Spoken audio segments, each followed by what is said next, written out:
नमस्कार दोस्तों। आज का जो केस हम डिस्कस करने वाले हैं उसमें देखेंगे एक ऐसी माँ को जो अपनी बेटी को ही जहर देके मार देती है, वो भी इसलिए ताकि वो अपना अवैध संबंध जारी रख सके। दरअसल उसकी माँ जो होती है उसका एक मर्द से जिस्मानी संबंध होता है और वो संबंध को कंटिन्यू रखने के लिए अपनी बेटी को ही मार देती है। तो आखिरकार इस केस की सच्चाई क्या है जानेंगे वीडियो के आगे। तो वीडियो के लास्ट तक बने रहें। वीडियो अगर आपको अच्छा लगे तो वीडियो को लाइक करके चैनल को सब्सक्राइब जरूर कर लीजिएगा। दोस्तों, आपसे हम्बल रिक्वेस्ट करना चाहेंगे कि आप लोग वीडियो देख तो लेते हैं but like and subscribe and comment नहीं करते हैं, तो प्लीज कर लीजिएगा अपना छोटा भाई समझ के। तो चलिए दोस्तों वीडियो को स्टार्ट करते हैं। तो दोस्तों, यह कहानी है हरियाणा के एक छोटे से गांव की, जहां पर एक फैमिली रहा करती थी। उस फैमिली का मुखिया होता है जिसका नाम रविंद्र होता है, और उसकी जो पत्नी होती है उसका नाम मालिनी होता है, और उसकी एक बेटी होती है जिसका नाम होता है संध्या। संध्या अब कॉलेज में थी और कॉलेज में अच्छा पढ़ाई-लिखाई कर रही थी, कोई भी दिक्कत परेशानी नहीं था। यह फैमिली बहुत ही ज़्यादा सिंपल थी, अपने काम से काम रखते थे, किसी से ज़्यादा कोई मतलब रखते नहीं थे। उनका घर था, जो कि घर बहुत ही बड़ा था, तो उसमें एक कमरा होता है जो कि खाली पड़ा हुआ होता है। तो रविंद्र सोचता है कि क्यों ना उसे किराए पे चढ़ा दिया जाए और उससे कुछ पैसा कमाया जाए। अब रविंद्र अपने गली मोहल्ले में यह बोल के रखता है कि अगर किसी को रेंट पर रूम चाहिए होगा तो मेरा घर बता देना, मेरा रूम खाली पड़ा हुआ है, मैं उसे रेंट पे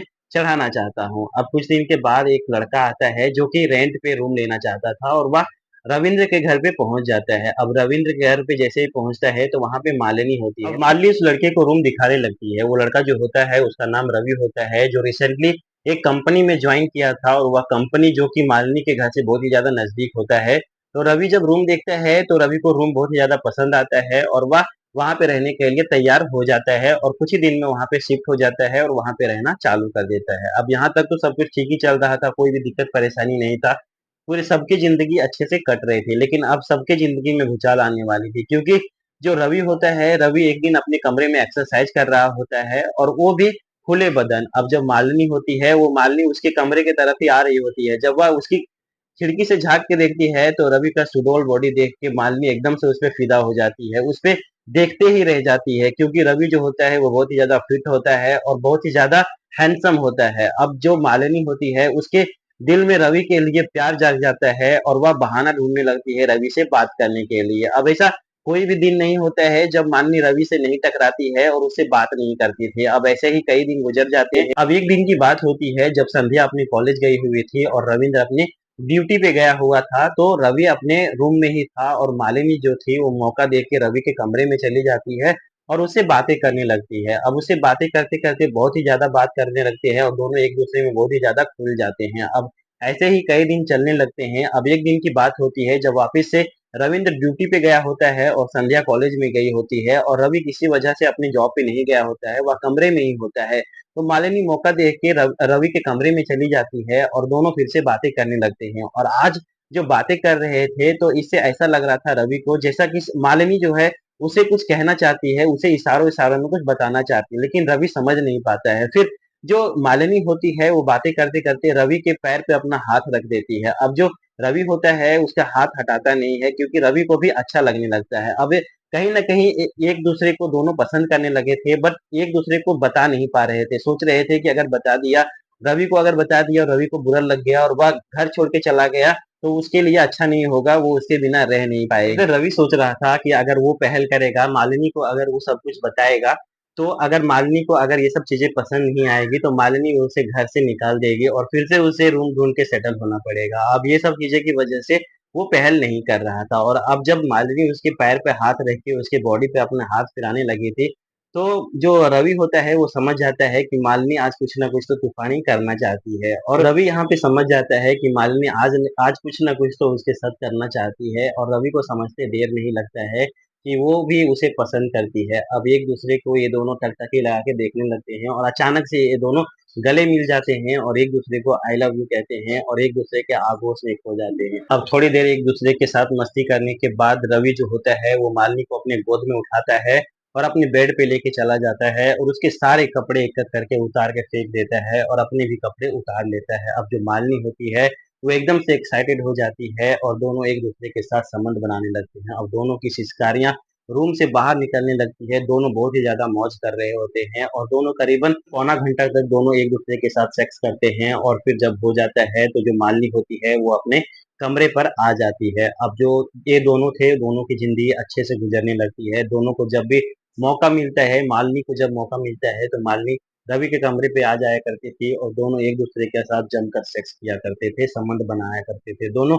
एक-दूसरे की मन की किया करते थे। अब ऐसे ही चलते रहते हैं, दोनों का रिलेशनशिप ऐसे ही चल रहा था। दोनों बहुत ही ज़्यादा खुश थे, कोई भी दिक्कत परेशानी नहीं। अब एक दिन की बात होती है जब रविंद्र किसी काम से घर से बाहर गया होता है और रात को वो लौटने वाला नहीं था। तब संध्या और मालिनी एक ही साथ सो जाती है खाना-पीना खा के। अब आधी रात जब होती है तो मालिनी जो होती है वो उठ के रवि के कमरे में चली जाती है और दोनों फिर से अपना काम में व्यस्त हो जाते हैं। दोनों एक-दूसरे के साथ लिपट जाते हैं और सेक्स करने लगते हैं, संबंध बनाने लगते हैं। अब दोनों इसमें इतना मगन हो जाते हैं कि उनको ये भी पता नहीं चलता है कि संध्या बगल के रूम में सो रही है और उनकी आवाज़ वहाँ तक जा रही है। अब जब संध्या के पास आवाज़ जाती है तो वो उठ जाती है और वो पहले तो डर जाती है और अपनी मम्मी को इधर-उधर देखने लगती है। जब वह कहीं नहीं मिलती है तो उस आवाज़ को फ़ॉलो करके उसी तरफ जाने लगती है। जब उस तरफ जाती है और वहाँ पर जाके खिड़की से झाँक के देखती है, तो वह एकदम से हैरान हो जाती है, एकदम से दंग रह जाती है क्योंकि जो उसकी माँ और रवि जो जो उसका रेंटर था, दोनों नग्न अवस्था में रहते हैं और दोनों एक-दूसरे की प्यास बुझा रहे होते हैं। अब जो संध्या होती है, वह वहाँ पे कुछ भी नहीं कहती है, उसका एक फ़ोटो और वीडियोज़ कुछ बना लेती है और फिर अपने कमरे में आके सो जाती है। अब सुबह हो जाता है और सुबह संध्या ऐसा रिएक्ट करती है जैसे उसे कुछ पता ही नहीं था, लेकिन उसे सब कुछ पता था कि आखिरकार उस रेंटर रवि के बीच में और उसकी मॉम के बीच में क्या चल रहा है। लेकिन संध्या वहाँ पर कुछ भी नहीं कहती है और संध्या अपनी कॉलेज के लिए निकल जाती है। अब ऐसे ही दिन गुज़रने लगता है, उन लोगों को ऐसा लगता है जैसे कि उनके रिलेशनशिप के बारे में किसी को पता ही नहीं है। अब किसी तरह से रवि को पता चल जाता है कि संध्या के मोबाइल में उसका न्यूड फ़ोटो है और मालिनी के साथ जो उसने संबंध बनाए हैं, उसका न्यूड वीडियो भी है। अब जब ये बात पता चलता है रवि को, तो रवि बहुत ही ज़्यादा परेशान हो जाता है और वह सीधा मालिनी के पास जाता है और मालिनी को ये सब सारी बातें बता देता है, जिससे मालिनी सुन के बहुत ही ज़्यादा परेशान हो जाती है। वो भी एकदम से सोचने लगती है कि आखिरकार ये लड़की करना क्या चाहती है। अगर ये वीडियो बाहर आ गया तो वह गाँव समाज में मुँह दिखाने लायक नहीं बचेगी, उसकी इज़्ज़त तार-तार हो जाएगी। मालिनी को ये सब बातें पहले सोचनी चाहिए थी, जब अवैध संबंध वो स्थापित कर रहे थे, उसी टाइम पे ये सब बातें सोचनी ल चाहिए थी। लेकिन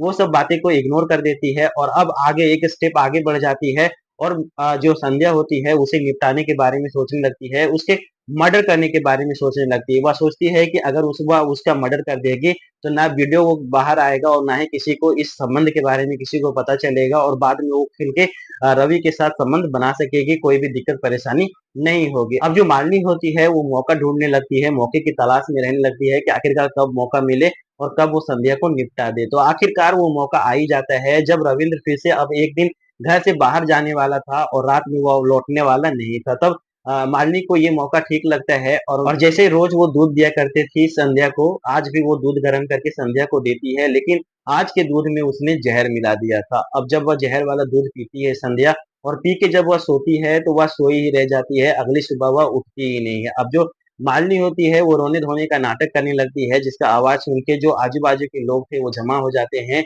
और वो रविंद्र को भी फ़ोन कर दिया जाता है, तो रविंद्र भी वहाँ पे भागे-भागे पहुँच जाता है और जब वह घर आके देखता है तो एकदम से शॉक हो जाता है क्योंकि जो संध्या थी, जो 1 दिन पहले हँसी-खुशी से उसे विदा करी थी, आज वो एकदम से शुद्ध होके घर पे लेटी हुई थी। उसके शरीर पे कोई हरकत नहीं था, एकदम से मरी पड़ी थी। अब ये ऐसा देख के एकदम से रविंद्र टूट जाता है। अब जो रविंद्र होता है वो अपनी बीवी से पूछता है कि आखिरकार ये सब कैसे हो गया? तब मालिनी बताती है कि रात में खाना-पीना खा के संध्या अच्छे से सो गए थे। जब देर तक वो सुबह को नहीं उठी और जब मैं उसे वो जगाने के लिए आई और जब मैंने उसे छू के देखा तो एकदम से उसकी बॉडी ठंडी हो गई थी और उसके शरीर पे कोई भी हरकत नहीं था। तब मैंने आवाज़ लगाया तो आजू-बाजू के लोग आ गए और तब उन्होंने ये बताया कि संध्या अब इस दुनिया में नहीं है, वो दुनिया छोड़ के जा चुकी है।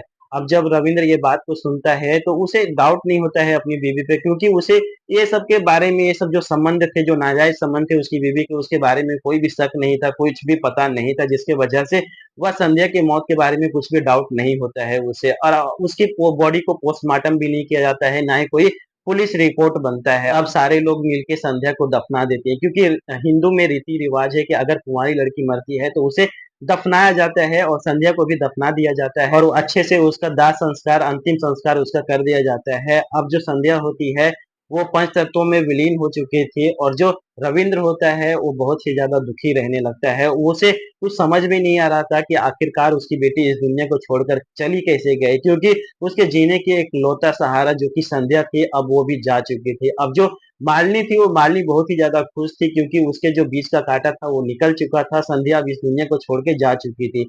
अब जो रविंद्र होता है उसे डाउट होने लगता है क्योंकि उसके चेहरे पर एक सिकंज भी नहीं था कि उसकी बेटी छोड़ के चली गई है इस दुनिया को। इससे वह बिल्कुल भी दुखी नहीं थे और जो रविंद्र होता है उसे थोड़ा-थोड़ा डाउट होने लगता है। जब डाउट होता है तो वो संध्या के मोबाइल को वो ढूँढने लगता है, लेकिन वह मोबाइल नहीं मिलता है उसे, तब उसे और भी डाउट होने लगता है। तब वह संध्या के लैपटॉप को चेक करने लगते हैं और लैपटॉप में जो उन्हें मिलता है वो देख के एकदम से शॉक हो जाते हैं क्योंकि संध्या के लैपटॉप में वही वीडियोज़ मिलता है जो उसके मोबाइल में था। एक्चुअली संध्या ने अपने मोबाइल से वो डेटा अपने लैपटॉप में ट्रांसफर कर लिया था और ये बात उसकी माँ जो की मालिनी होती है उसको पता नहीं होता है। उसके मोबाइल को तो उसने गायब कर दिया था बट उसका लैपटॉप उसने गायब नहीं किया था क्योंकि उसे नहीं लगा था कि उसने वो डेटा उसमें लैपटॉप में ट्रांसफर किया होगा और इस वजह से वो लैपटॉप को नहीं छुपाए थे, उसको डिस्ट्रॉय नहीं करी थी। अब जो लैपटॉप में उसे जब ये वीडियोस मिलता है तो वो अपनी बीवी से कुछ नहीं कहता है। अब जो रविंद्र होता है वो लैपटॉप लेके सीधा पुलिस स्टेशन पहुंच जाता है और वहां पर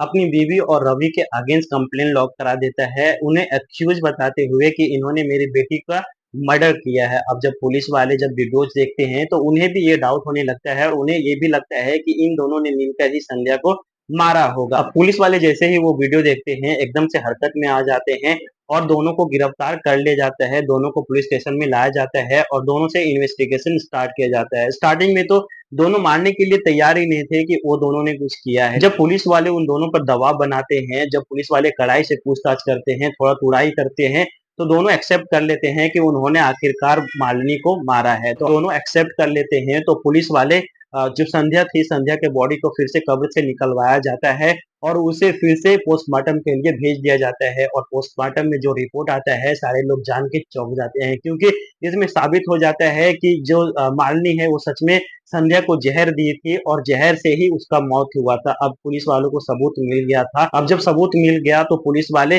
दोनों के अगेंस्ट एकदम तगड़ा चार्जशीट तैयार करते हैं और दोनों को कोर्ट में पेश किया जाता है और दोनों कोर्ट में एक्यूज साबित होते हैं और दोनों को सजा हो जाती है और दोनों अब जेल में है। तो आखिरकार इस केस में हमने देखा कि किस तरह अपनी माँ ने अपनी शारीरिक संबंध, अपनी शारीरिक जरूरत को पूरा करने के लिए अवैध संबंध उसने स्थापित किया और उस स्थापित संबंध को कंटिन्यू रखने के लिए अपनी बेटी को ही मार दिया। तो आप इस संबंध के बारे में, आप इस माँ के बारे में क्या सोचते हैं?